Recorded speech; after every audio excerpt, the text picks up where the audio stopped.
Our history tour continues as we're celebrating the 50th anniversary. We're going to learn more about the 2010s. And, of course, the Apple Festival is coming. So joining us today, the Executive Director of the Park District, Tyler Black. So thanks for joining us, Tyler. Yeah, thanks for having me, Holly. Okay, so let's continue with our history because it's just amazing and fascinating how many things have happened. And we're getting close to, like, present time. So there's still a lot of things the Park District has been doing. We are, yeah, we're getting close. We're getting closer to the end of the 50th anniversary, but the 2010s were really busy from a standpoint of, again, the steady growth that I've talked about the last few times we've been on, but also just some of the programming things that have happened over that time period. So really the early part of that decade was a lot of renewing tax levies, and then the middle part was adding an additional tax levy, which really helped the Park District get to where it is today. So, all right, and this has become quite the park. Let's talk about 2016 because that's Herman Woodlands and some other things. Right. Yeah. So in 2016, we opened Herman Woodlands, a great park. Quickly became our second most visited park, just behind Ottawa Metro Park. People love going out there, using the facilities, walking on the trails. It's one of the only parks that we have that you can actually take your dogs into the trail. People can take their dogs on a walk in the trail. So it's pretty exciting. We have the nature playscape there for kids to get dirty, get a little muddy. It's not just a normal static playground, but 2016 was busy. We also had a donation that year from Dick Evans for our Evans Archery Range that we added out near Kendrick Woods. It's a 3-course archery range. There's a beginner, an intermediate, and an advanced level range there with the shooting platform. Each of those areas has some really nice targets to shoot at. And we have a sign-in book, and it seems like people use that place tremendously. So. All right, so let's graduate now to 2018, and something that's been very visible in one of the parks got kind of a renovation, right?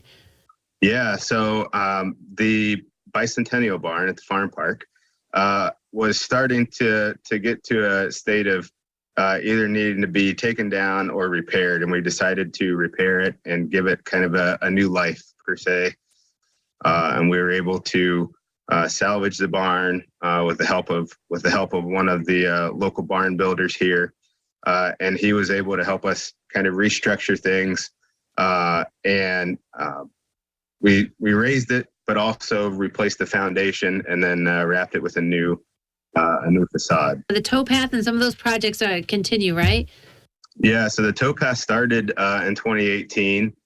We did it in 2 phases, again, all through our general operating budget. But first phase was from the north part of Spencerville to Zion Church Road, which is about 3.5 miles. And then we really focused on, okay, we want this to be usable for just anybody, really.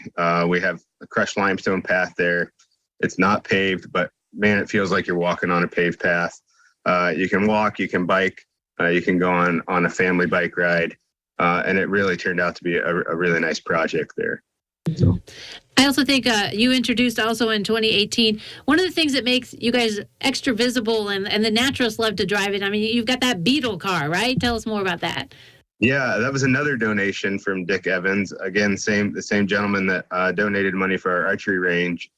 He donated to the Park Foundation to have programming kind of on wheels. So we had to kind of think outside the box. How are we going to reach more people?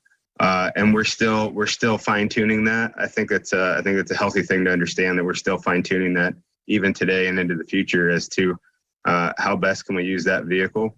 It's a ProMaster van. We turned it into a mobile education unit, and really cool to go out to the local parks, not just our parks, but the local parks in your township, your village, your city that you live in around Allen County, and you get to hear nature programming from one of our naturalists. All right, and Lauer Farms too. That's one of the newer things, and that kind of started in 2018 and continued in 2019 and stuff too, right?